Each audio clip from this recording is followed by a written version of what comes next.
Minus cot are का मान ज्ञात करो। आकृति 8.13 में tan p और कॉट आर का मान ज्ञात करना है। तो देखो यहाँ tan है और कॉट है, यहाँ 90 डिग्री का कोण है, तो ये कर्ण हो गया, ये लंब, ये आधार। तो सबसे पहले हमें क्यू आर की मान निकालना है। किसका? क्यू आर का। तो पाइथागोरस प्रमेय से क्यू आर बराबर पी आर का स्क्वायर माइनस पी क्यू का स्क्वायर। तो पी आर हमारे पास कितने की दे रखी है उसने? 13 की। 13 का वर्ग माइनस 12 का वर्ग। तो 13 का जब हम वर्ग निकालते हैं तो 13 इंटू 13 169 यानी 169, और 12 का गुणा 12 से करते हैं तो 144। अब दोनों में से घटा दिया तो कितना बच गया? और 25 का वर्गमूल 5, तो ये आ गए हमारे पास 5। अब पहले हमें tan p का मान निकालना है। तो देखो tan बराबर होता है लंब बटे आधार। अब tan कौन सा निकाल रहे हैं हम? p। तो हम p कैसे देख रहे हैं? तो लंब कौन सा होगा? क्यू आर, और आधार कौन सा होगा? P Q. तो क्यू आर बटे पी क्यू। तो क्यू आर का मान कितना है? 5, और इसका मान कितना है? 12। अब निकालना है हमें कॉट आर। तो कॉट का मतलब क्या होता है? आधार बटे लंब। अब आर पे से देखेंगे तो आधार कौन सा होगा? क्यू आर, और लंब कौन सा होगा? P Q. तो Q R minus P Q, तो कितना हो जाएगा? 5/5। अब प्रश्न के अनुसार tan p minus cot R, तो tan p का मान कितना आया? माइनस, तो दोनों में से जब बराबर की संख्या लगा देंगे तो क्या बचेगा? 0। तो कितना आ गया इसका मान हमारे पास? 0। तो क्या दे रखा है आपको इसमें? sin a बराबर 3/4, और पूछा है इसने cos a tan a। तो देखो sin का मान होता है, जो सूत्र होता है वो होता है लंब बटे कर्ण। तो a कैसे देख रहे हैं हम? तो लंब हो गया आपका ये, और कर्ण हो गया ये। तो क्या चीज नहीं है इसमें? आधार। तो पहले AB की दूरी निकाल लेंगे। AB बराबर कर्ण का स्क्वायर माइनस आधार का स्क्वायर। तो ये 4 का वर्ग माइनस 3 का वर्ग। तो 4 चौक 16 और 3 दिया, तो कितना बचा इसमें से? और 7 है अभाज्य संख्या, इसके वर्गमूल नहीं निकलेगा, इसके खंड नहीं होते, तो इसका मान आ गया आपका √7। अब हमसे पूछा है उसने cos a। तो देखो cos a बराबर आधार बटे कर्ण। तो आधार a पे से देख रहे हैं तो कौन सा होगा? AB, और कर्ण कौन सा होगा? तो क्या आ जाएगा इसका मान? 7/4। फिर इसने पूछा है tan a, तो इसका होता है लंब बटे आधार। तो लंब a पे से देख रहे हैं तो कौन सा है? AB, आधार होगा BC, √7/3 है। a पे से देख रहे हैं तो लंब BC, और आधार होगा AB। तो 3/√7, यानी सामने से देखते हैं, यहाँ से देखेंगे तो लंब ये होगा, और यहाँ से देखेंगे तो लंब ये होगा। तो हम a कैसे देख रहे थे? कहाँ से देख रहे थे? तो लंब कौन सा हुआ हमारे? BC, और आधार कौन सा हुआ? AB। तो BC बटे AB, तो 3/√7। तो इस इसमें क्वेश्चन में दे रखा है सभी त्रिकोणमितीय अनुपात ज्ञात करो। सभी त्रिकोणमितीय अनुपात, और सभी त्रिकोणमितीय क्या होते हैं? साइन, कॉस, टेन, कॉट, सेक और कोसेक। 6 चीज पूछी है। 15 कॉट ए बराबर दे रखा है आपको 8। 15 कॉट ए बराबर 8। तो कॉट ए बराबर 8/15 हो गया। क्या हो गया? 8/15। अब कॉट का मान क्या होता है? आधार बटे लंब। तो ये कैसे देख रहे हैं हम? तो आधार कौन सा हो गया? यही हो गया। और लंब कौन सा हो गया? अब क्या रह गया इसमें? कर्ण। तो सबसे पहले AC का मान निकालना है। AC बराबर AB का स्क्वायर प्लस BC का स्क्वायर। तो यहाँ 8 का वर्ग प्लस 15 का वर्ग। 8 का गुणा 8 से करते हैं तो कितना आता है? प्लस 15 का गुणा 15 से करते हैं तो दोनों को जोड़ दिया हमने। 5 और 4 9, 6 और 2 8, 200। इसका वर्गमूल कितना आता है? 289 का वर्गमूल निकालना आता है सब पे? कैसे निकाला हमने? हम पे तो नहीं आता। यानी इस तरह से वर्गमूल निकालते हैं हम। इसका देखो पीछे से जोड़ा बना दिया हमने। एक एकम, यानी पहली बार जिस संख्या का भाग देते हैं पहाड़ा उतनी ही बार लेंगे। तो हमने 1 का भाग दिया तो 1 एकम 1। 2 का देते तो 2 दूनी 4, अधिक हो रहा था तो हमने क्या रखा यहाँ? 1। और जिसका भाग दिया उसको हमने इसमें जोड़ दिया। 1 और ये कितने हो गए? 2 में से 1 गया तो भाग में हम एक संख्या उतारते हैं और वर्गमूल में तो हमने यहाँ 2 संख्याओं को उतार लिया। अब 2 का भाग हमने 18 में दिया, 9 बार गया तो 2 के बगल में 9 लिख करके 9 का गुणा कर दिया। 9 में 81, 9 में 18 और 8 कितने हो गए? ये 189 है, ये 261 ज्यादा हो गए। फिर हमने 8 के स्थान पर 7 6 तो 8 रखा। तो देखो 8 64 को 4 को हासिल लगी 6, 8 दूनी 16 और 6 ये भी ज्यादा हो गया। तो 8 के स्थान पर हमने क्या रखा? फिर 7 7 7 49 को 9 को हासिल के लगी 4, 7 दूनी 14 और 4 18। वैसे दूसरी विधि भी है। 2 का भाग इसमें 9 बार गया था। 9 का गुणा 9 से करते हैं तो 81, जबकि हमें यहाँ 9 चाहिए। 8 का गुणा 8 से किया तो 8 64, अब भी नहीं आया। तो हमने 7 का गुणा 7 से किया तो 7 7, तो 7 बार चला जाएगा इसमें। कितनी बार? तो इसका वर्गमूल कितना आया हमारे पास? 17। तो 17 निकाल लिया। अब उसने हमसे पूछा क्या है इसमें सवाल में? साइन ए और साइन ए बराबर क्या होता है? लंब बटे। जब हमने ए पे से देखा, इस ए पे से, तो लंब कौन सा आया? BC। और सबसे बड़ी भुजा कर्ण कौन सी है? AC। BC का मान कितना है हमारे पास? 15। और AC का मान कितना है? 17। दूसरा पूछा है उसने क्या? सेक A। तो इसका होता है कर्ण बटे आधार। ये कैसे देख रहे हैं हम? तो कर्ण कौन सा होगा? AC। और आधार कौन सा होगा? AB। तो कितना आ जाएगा ये? 17/8। है कोई परेशानी इसमें? अगर सूत्र याद होंगे तो सवाल हो जाएंगे, और सूत्र याद नहीं होंगे तो सवाल आज हो रहे ना पेपर में रहे ना अगले साल है। अगला जो क्वेश्चन है उसमें क्या कह रहा है? यदि सेक थीटा बराबर 13/12 है। अब तक तो हमने ABC दे रखे थे। अब थीटा देखो, थीटा इस स्थान पर नहीं मान सकते आप। या तो थीटा यहाँ मान लो या थीटा यहाँ मान लो। तो हमने ए पे थीटा मान लिया। क्या मान लिया? ए पे।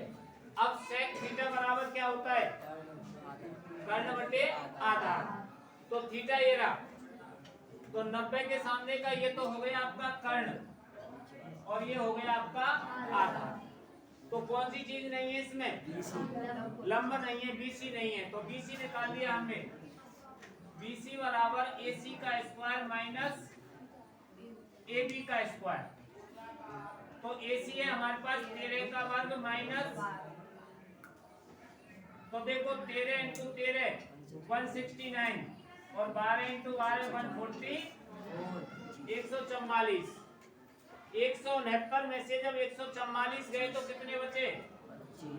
और 25 का वर्गमूल कितना आता है? 5। तो ये आपके पास आ गया। अब इसमें पूछा क्या है हमसे? सभी त्रिकोणमितीय अनुपात, ये पूछा है। तो सबसे पहले साइन ए, तो ए की जगह क्या लिखेंगे हम? थीटा। तो साइन का सूत्र क्या होता है? लंब बटे कर्ण। तो थीटा ये रहा, इसके सामने की भुजा होगी लंब, तो क्या आ जाएगा यहाँ? और कर्ण कौन सा है? तो कितना आ जाएगा ये? 5 बटे। फिर cos थीटा क्या होता है इसका? आधार बटे कर्ण। तो आधार कौन सा है? AB और कर्ण कौन सा है? AC। तो 12 बटे 13। साइन cos के बाद क्या आता है? tan। लंब बटे आधार। तो लंब कौन सा है? BC और आधार कौन सा है? AB। तो कितना होगा? 5 बटे 12। इसके बाद क्या पूछा है? कॉट। कॉट का आधार बटे लंब। तो आधार है इसमें AB और लंब कौन सा है? यानी tan का अपोजिट 12 बटे 5। अब सेक उसने दे ही रखा है, क्या लिखेंगे? कोसेक थीटा बराबर कर्ण बटे लंब। तो कर्ण क्या है इसमें और लंब क्या है? तो कितना आ जाएगा? 13 बटे 5। 13 बटे 5। लिखना चाहे तो सेक को भी लिख देना। वैसे सेक दे रखा है उसने, क्योंकि सेक से तो हमने सब निकाला है। जो सवाल है उसमें क्या कह रहा है? कोण A और कोण B न्यून कोण है। कोण A और कोण B जहाँ cos A बराबर cos B है, cos A बराबर cos B है। सिद्ध करना है हमें कोण A बराबर कोण B। एक तो हम एक ही त्रिभुज से इसको हल कर सकते हैं, और एक बड़ी विधि है जिसमें 2 त्रिभुज बनाएंगे और दोनों त्रिभुजों को पहले समरूप सिद्ध करेंगे। क्या करेंगे? समरूप। और समरूप त्रिभुजों के संगत कोण बराबर होते हैं, यानी समरूप त्रिभुजों की संगत भुजा तो समानुपाती होती हैं और संगत कोण बराबर होते हैं। अब अगर एक से करते हैं हम इसको, किससे? तो कैसे करेंगे? हल लिखेंगे पहले। अब cos A बराबर cos B। cos A, तो देखो cos A के लिए cos का सूत्र होता है आधार बटे कर्ण। अब ये कैसे हम देख रहे हैं? तो आधार कौन सा होगा? AC और कर्ण कौन सा होगा? AB। ये नंबर 1 डाल दिया हमने। अब इधर cos B, इसका क्या होता है? आधार बटे कर्ण। तो B पैसे देखेंगे तो आधार कौन सा होगा? BC और कर्ण क्या होगा? AB। अब उसने क्या दे रखा आपको? cos A बराबर cos B। cos A बराबर ये आपको दिया है। अब cos A का मान क्या आ गया? AC बटे, तो तो यहाँ क्या हो गया, अब दोनों ए बी से ए बी गया तो क्या रह गया, ए सी बराबर बी सी। अब दोनों भुजा कैसी हो गई, तो समान भुजाओं के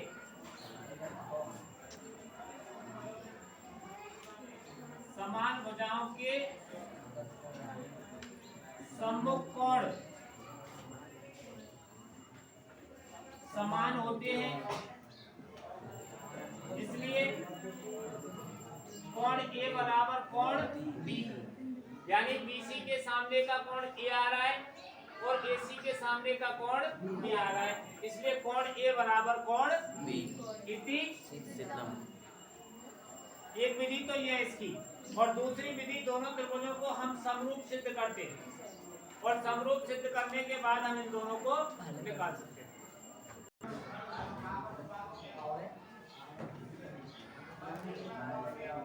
देखो क्या है इसमें, कॉट थीटा बराबर 7/8। कॉट का सूत्र होता है हमारे पास आधार बटे लंब। तो देखो थीटा हमारा यहाँ पर है, तो आधार हो गया ये और लंब हो गया ये।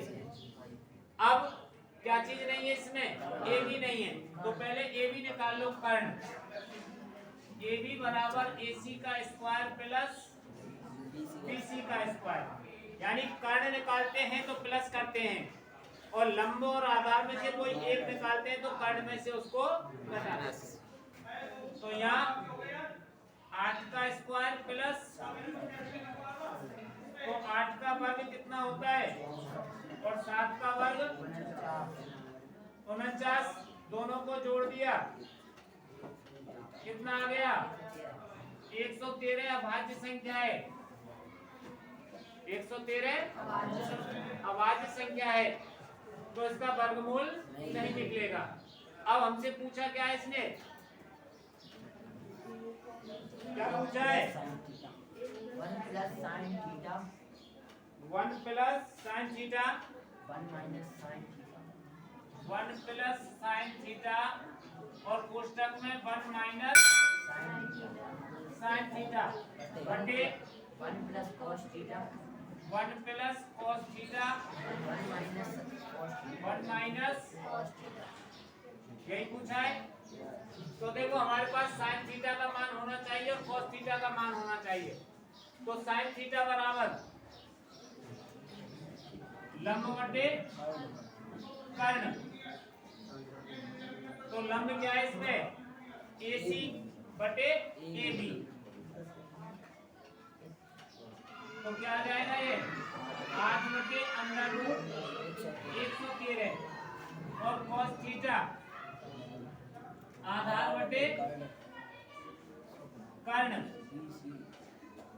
तो क्या हो जाएगा BC बटे AB, तो 7 बटे √113। अब हमारे पास देखो a प्लस बी और a माइनस बी वाले फॉर्मूले से, और a माइनस बी, तो हमने इसको खोल दिया a square minus B square, इस वाले फॉर्मूले से हमने इसको खोल दिया पहले। तो यहाँ क्या आ जाएगा 1 माइनस साइन स्क्वायर थीटा, और ये क्या आ जाएगा 1 प्लस। अब 3 सूत्र और लिखाए थे मैंने आपको, 1 माइनस साइन स्क्वायर थीटा बराबर होता है कोस स्क्वायर थीटा के, और 1 plus cos square theta, sorry minus आएगा यहाँ, 1 माइनस कोस स्क्वायर थीटा होता है साइन स्क्वायर थीटा के। तो कोस का मान क्या आया था हमारे पास 7 बटे 100√113, तो 7 बटे √113 का वर्ग भाग कितना है 8 बटे √113 का वर्ग। अब तो ये हो गया 49 बटे 113 भाग 64 बटे 113। इनका तो हमने वर्ग कर दिया, इनका क्यों नहीं किया, क्योंकि अंडर रूट की संख्या का जब वर्ग करते हैं तो अंडर रूट हट जाता है, वही संख्या आती है। अब क्या हो गया ये देखो ये हो जाएगा 49/113 गुणा 113/64। 113 से 113 गया तो क्या रह गया आपके पास? 49/64। ये इसका मान आ गया आपके पास। अब इसमें दूसरा क्वेश्चन और है क्या? Cot square. तो देखो सेम वही है। कॉट स्क्वायर में क्या करेंगे?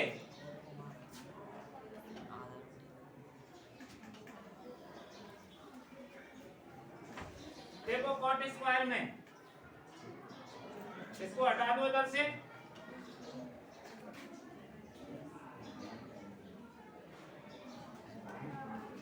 अब देखो cot square theta, cot square theta बराबर पूछा उसने। तो देखो कॉट थीटा बराबर, कॉट थीटा का सूत्र क्या होता है? आधार बटे लंब। इस पे स्क्वायर है तो हमने इस पे भी स्क्वायर लगा दिया। अब कॉट आधार क्या है इसमें? थीटा पे से देखेंगे तो BC बटे AC, इसका स्क्वायर। अब BC का मान है हमारे पास 7 और उसका है 8। इसका वर्ग कर दिया तो कितना आ जाएगा? 49/64। ये आपका दूसरा क्वेश्चन है। इसी में दोनों बराबर आए, इसका भी यही आया और इसका भी